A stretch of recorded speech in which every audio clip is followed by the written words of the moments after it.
We think, in case you didn't know, we are going to be recording this session like we have all of our others. I want to take this opportunity to thank you all for attending today's Impact Tour.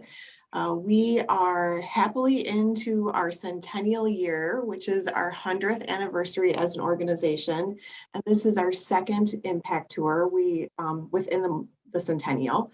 We have been doing these meetings for probably about 6 months, just giving everybody an opportunity to learn in a little bit more detail how our organization works in partnership with the many other organizations that we have partnerships with in Racine County.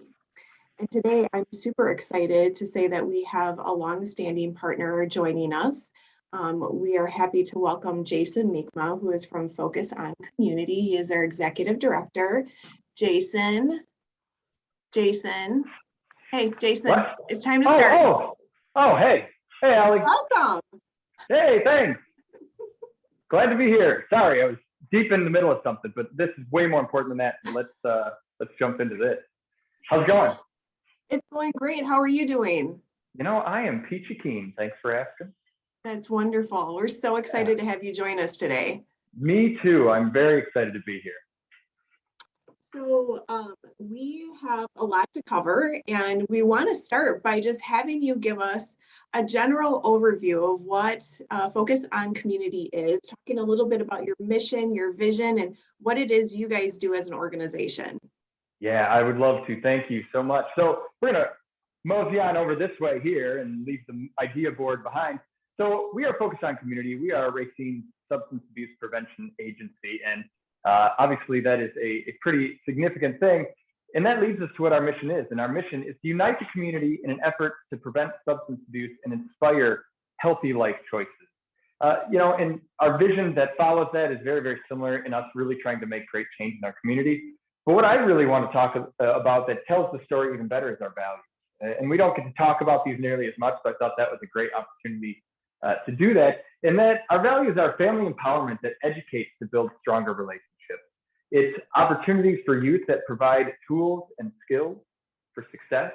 It's commitment to quality services provided with a high level of integrity. It's unifying our community to develop logical and impactful relationships. And it's serving all populations through outreach, invitation, and inclusion. And you can really tell we had our thinking caps on when we came up with this because it's FOCUS. So now you can all remember it and just think back on it on a day-to-day basis, as I know you all probably will. So that's awesome. And then, I know you did ask a little bit about who we impact. So I'll start over here as we move to idea board number 2. We're really a community-wide organization, and the majority of our work is about a holistic approach. So it's really starting all the way from when kids are really young, from kindergarten age, all the way up through high school, into their family years, trying to make sure that every time that a young person might be dealing with, going through, or facing big decisions, challenges in their lives, we're there to provide some of the resources they might need to be successful. So that's kind of in a nutshell how I'll kick that part off. But we like to reach everybody if we can. So I see that prevention is kind of the central focus on your board there, and that is something that you talk about a lot. Can you talk a little bit more about how your work and prevention creates impact on the community? Yeah, I would love to. So yeah, as you can see, prevention is obviously the key in all of this. And prevention is a really significant term, and the fact that that is really one of the best solutions to all of the problems that we may see on a daily basis, on a yearly basis, as a community, as a country, anywhere you look.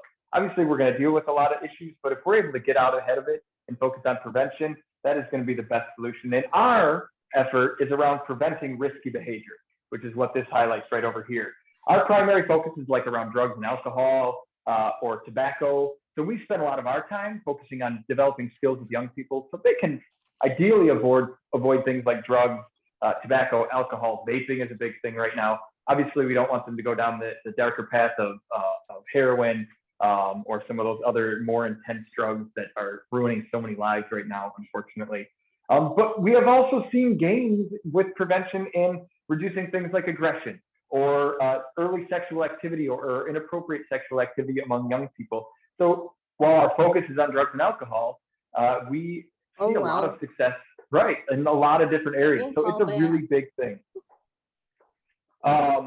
So we kind of follow the cycle around. We really, again, focus on being inclusive, which is that holistic approach, as I was saying a minute ago. So that inclusive approach is really focused on the whole family. So all the way from the young kids that are in school, learning on a day-to-day basis, all the way up to their entire family. But then it extends to their greater community as well, which is so important, because if we can build a strong community around these young people, we know they're going to be more likely to be successful as they grow up and start to deal with some of the bigger issues they're going to face through their later years. High school, we know, is tough for kids, you know, and if we can prepare them ahead of time for that and then entering adulthood.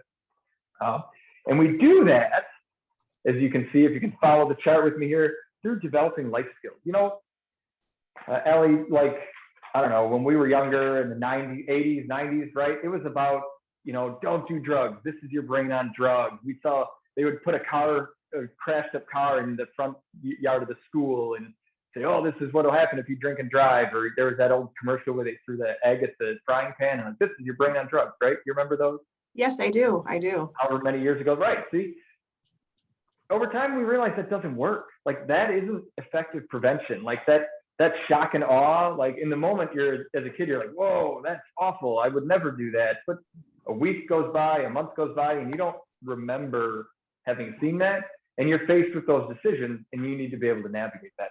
So we turn to focusing on skill development, and we call them life skills, and helping those young people that we're dealing with on a daily basis develop those skills. There's skills like learning how to have effective conversations with people, learning how to deal with anxiety, learning how to navigate group social settings, learning how to conduct themselves in a classroom. Like things when you go to school, like you're expected to do, but you're not always having somebody teach you, right? You're not always having somebody there who's like, hey, you know, here's how you might start a conversation and get through that. And most importantly, here's how you end the conversation effectively. Because if you were anything like me, I was awful at that. And it was an important skill to learn. So that's a lot of it. And then we know through some of the powerful work that United Way does and connects so closely to what we do, that it really can affect long-term success in all the three categories of education, income, and health. And we've seen gains and success stories in every one of those areas. And that's a pretty big deal. That's amazing, Jason. You and your team and your volunteers do wonderful work. And it really correlates very closely with United Way's focus of being proactive rather than reactive, which is exactly what you all are doing there. So that there's definite alignment between our two organizations. Can you talk a little bit about how the funding of United Way helps you all do your work and impacts focus on community?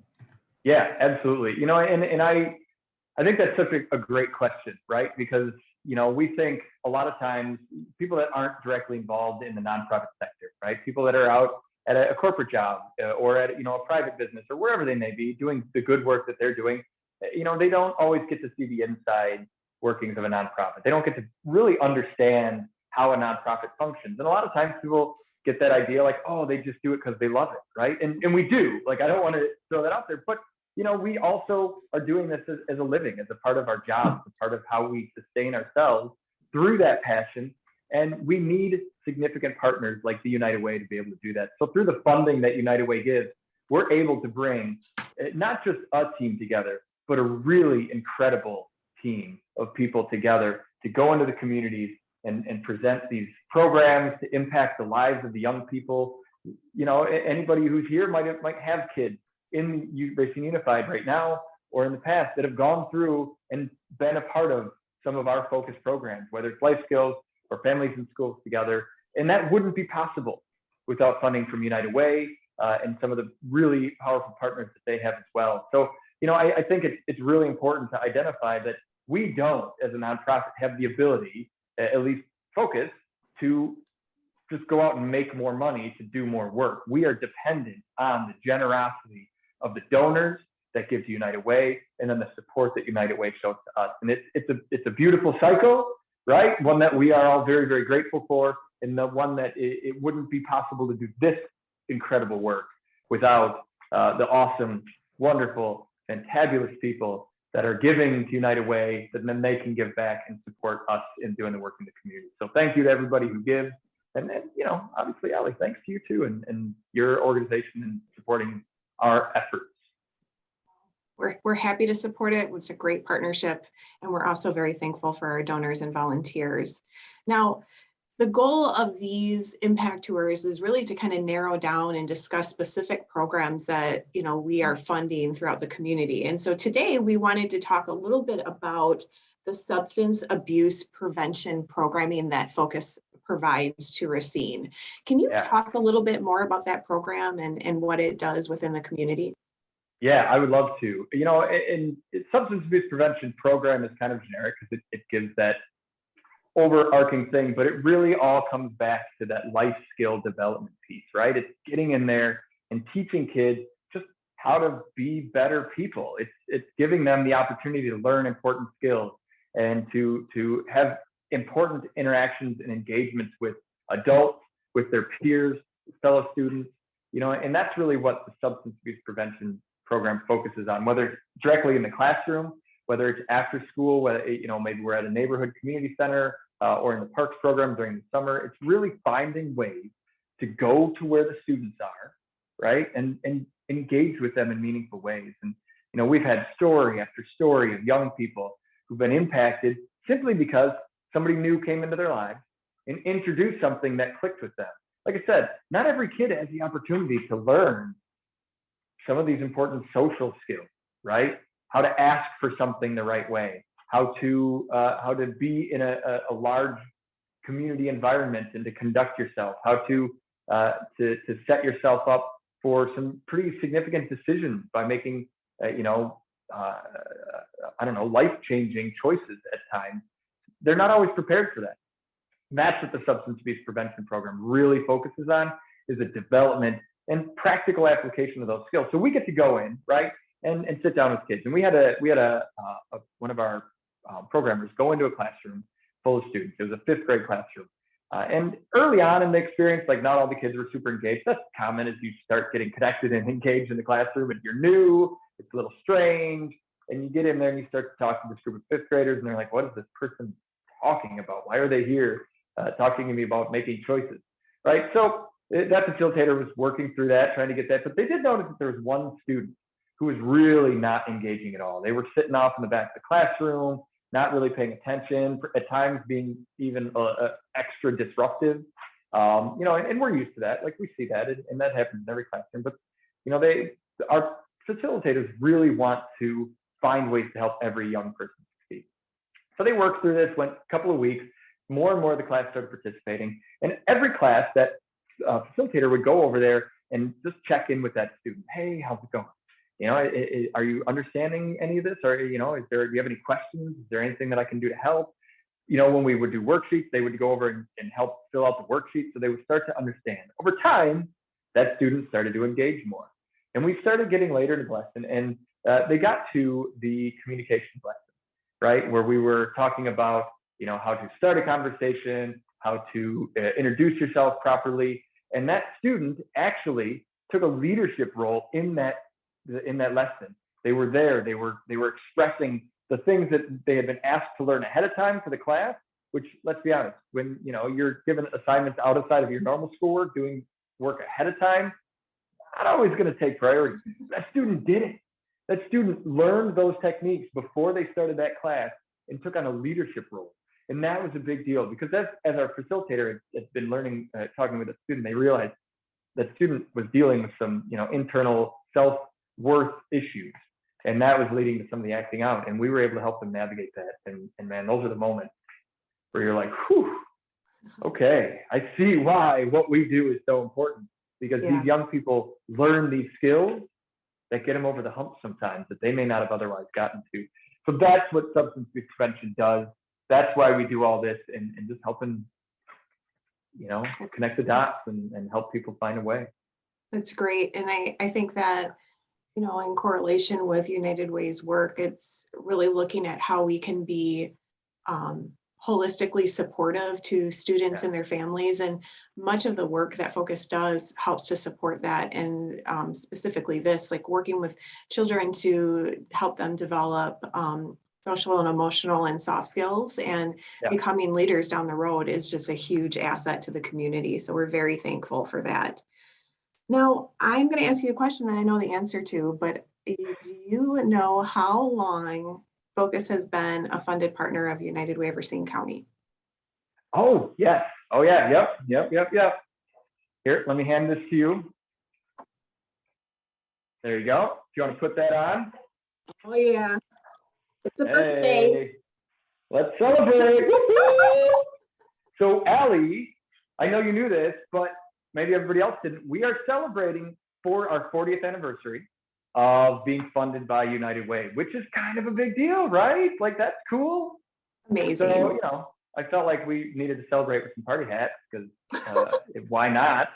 And, again, just expressing how wonderful this partnership has been, how appreciative we are of the support, because you all understand how hard it is for nonprofits, especially over the last couple of years, to navigate the landscape. And United Way has been a constant, not just for us, but for so many other amazing organizations. And, everybody watching, if you don't know how many amazing nonprofits are in this community, I hope you get a chance to learn about more of them, because there's so much good work happening here. And Allie, to United Way's credit, you're all right in the middle of that. So 40 years. Yay. And only for you, Jason Meekma, would I put on a party hat. Just putting that out there. Well, you know what, Allie, that means a lot. Thank you so much. I appreciate that. We can take them off now. Party's over. All right. Well, we're so excited about that celebration and the fact that we're at 40 years. And it's obvious that you're very passionate about what you do and what Focus is doing for the community. And I'm sure that definitely helps participants have a better experience, because we know when we're excited about our work, it really helps kind of create that movement to come along with you when people want to be part of it. Can you tell us a little bit about what that looks like and how you help participants have a better experience and why you're so passionate about what it is that you're doing? Yeah, and it's really largely about the story that I told, right? About the engaging with the young people in really meaningful interactions. And we prescribe to a methodology called the 40 developmental assets, which is right up here in this corner. And it's really about developing those assets in the young people. Now, this model is 20 internal and 20 external assets that every young person should have as they are growing and developing their lives. The more assets they have, the more likely they are to be successful. And the less assets they have, obviously the opposite. So we really spend our energy in those life skills moments trying to help develop assets. And a lot of that is things like having meaningful relationships with adults, being able to engage and communicate effectively with your peers, feeling like you're valued by your community, feeling like you have a constructive way to use your time, which we're not going to get to talk much about today, but we have the Teen Peer Program, which is teens getting to come back and get involved in our program and be using their time constructively by being mentors for some of these younger kids. So, it's really holistically, like we've said over and over now, developing those assets to try and keep moving closer to that 40 for as many students, as many young people as we can. And then obviously that trickles up into their adulthood. And when they're growing and making families, they come back and go to our FAST program and can start to incorporate some of those skills or learn new ones there as well. I think that's a pretty significant thing, when we're talking about impact and what our ability to do that is. It's amazing. A little shout out to that Teen Peer Program. Last summer, we partnered with you all to provide teen peers at the community school locations to help with summer school, after school programming. And it was amazing. They did a wonderful job, and it was great to see them working with kids and really taking a leadership role among that. So that's another program that Focus provides to the community. That's great. Now, they're rock stars. Love those. Yeah, they are. They are amazing. And it's a good example of how the programming that you're doing is making an impact. So there's a story that we talked about, and I know you probably have tons of them, but can you provide a story of how your work is creating impact in the community with the participants that are? Yeah, no, and So let's leave her alone. I think there's a really Your mom is not feeling good. So I'll check your bed out later. Okay, plus we're still setting it up there.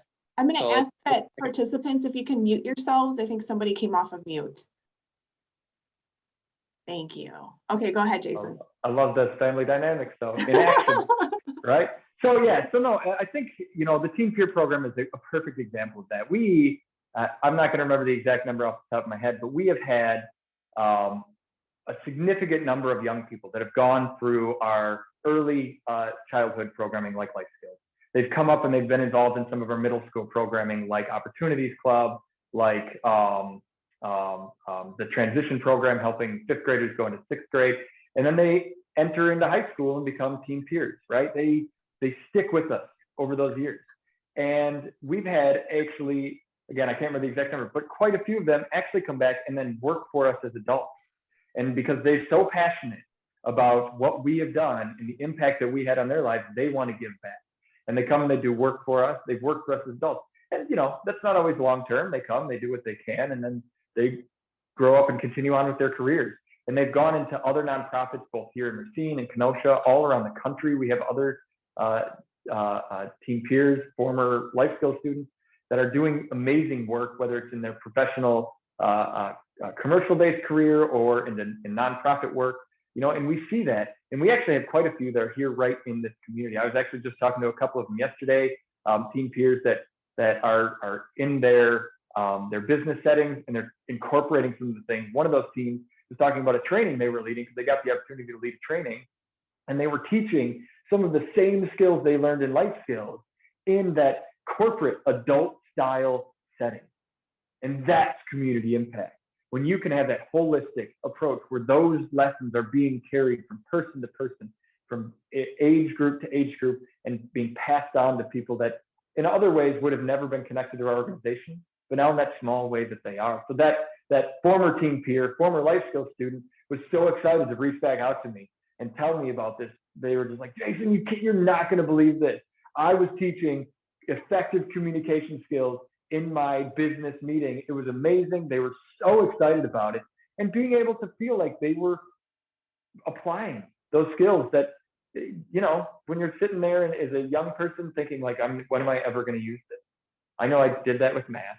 Like, I know, shame on me. I use math more now, but you know, that is in our example as a nonprofit, a way that we have seen that go out and impact the community. We have families that go through our FAST program that then go out and recruit other families and bring them to the FAST program, and then go out and help build that mentality of family unity and keeping people together. And that's community impact. And that's building better neighborhoods. That's building better workplaces. That's building better connectivity to bring us all together and to again, develop access. Because when young people have better examples around them, they're going to start to follow and mimic those behaviors. So, I mean, I can't think of a better way to both, you know, inspire me to keep doing what I'm doing and to share with all of you, like that former teen peer, just being able to come forward and just be so excited about applying something they learned. I mean, this is probably 15, 16 years ago now that they were learning that lesson. So that was pretty cool. Amazing.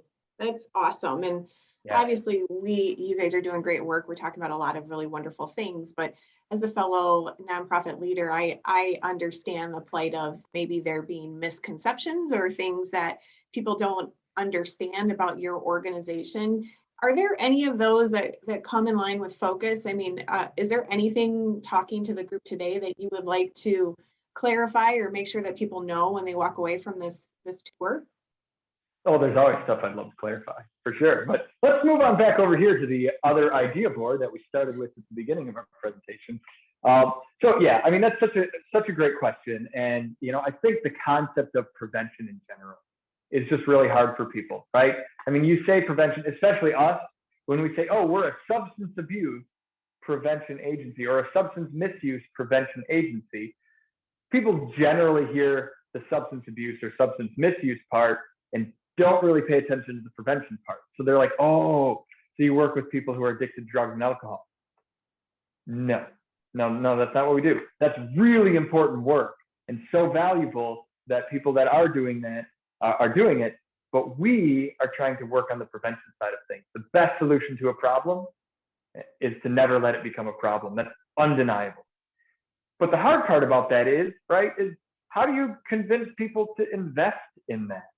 How do you convince people to give time, energy, resources to something that's not yet a problem? Because we're so reactionary as a society. We see a problem, we're like, oh my gosh, that's a big deal. We need to fix that. But what if it never becomes that, right? What if we can get out ahead of it? I mean, you look at so many of the things that we are dealing with today, like we're always looking at it in hindsight. Oh man, I wish I would have recycled more. Yeah, that would have been a good idea. Right, but we can do that now, right? We can apply that now to the young people that are in our schools and in our lives by introducing these prevention concepts. And that's what, there's a saying, an ounce of prevention is worth a pound of cure, which means if you invest a little bit in prevention, it's going to save more money that doesn't have to be invested into recovery later, because believe me, recovery is way more expensive than prevention. And that's what we're trying to get across to people. And that's probably our most common misconception, you know, and then about that community impact and how large and big of an impact prevention can have. So it's common. We're used to answering that kind of a question. So I'm appreciative to be able to talk about that here today too. That's awesome. And I know that we're winding down on time. So for the sake of time, and the fact that we can take a couple of additional questions, maybe or from the group today, I'm going to ask one final question, and that is, tell us how people can get involved with Focus. How can they help you with your mission? Yes, absolutely. So people can get involved in a number of ways. You can go to our website and you can find out more information there. That's www.focusracine.org. Or you can visit our Facebook page, which is where a lot of activity for us happens, and that is at Drug Free Racine is how you can search us. Or if you just look up Focus on Community, we'll probably pop up there as well. So that's the way to find information. And then a way that people can get involved. We actually have a really exciting thing. We're in our new building right now. You may or may not have noticed, but it is really close to completion. We're very excited about it. I did have to ask the contractors to keep it down for this half an hour, so they're awesome. Thanks, guys.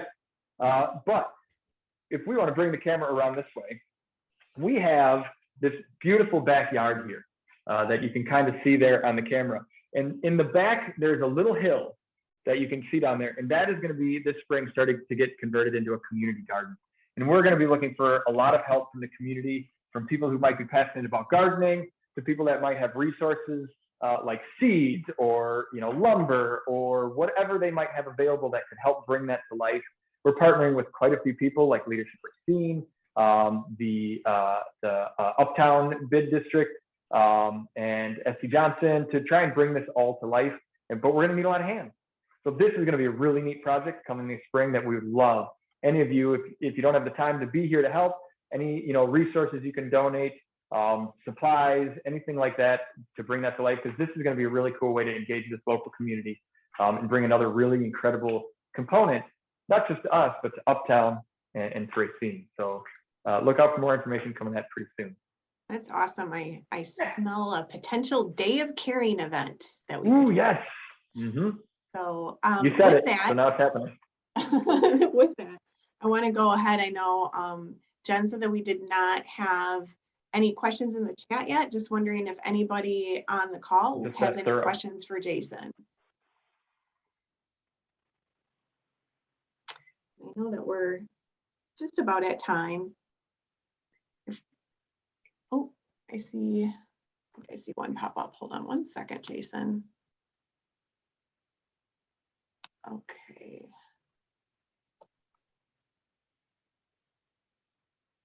Mary Beth, I think that was earlier. He already explained the 40 assets, I think. Maybe that was before you're able to log on.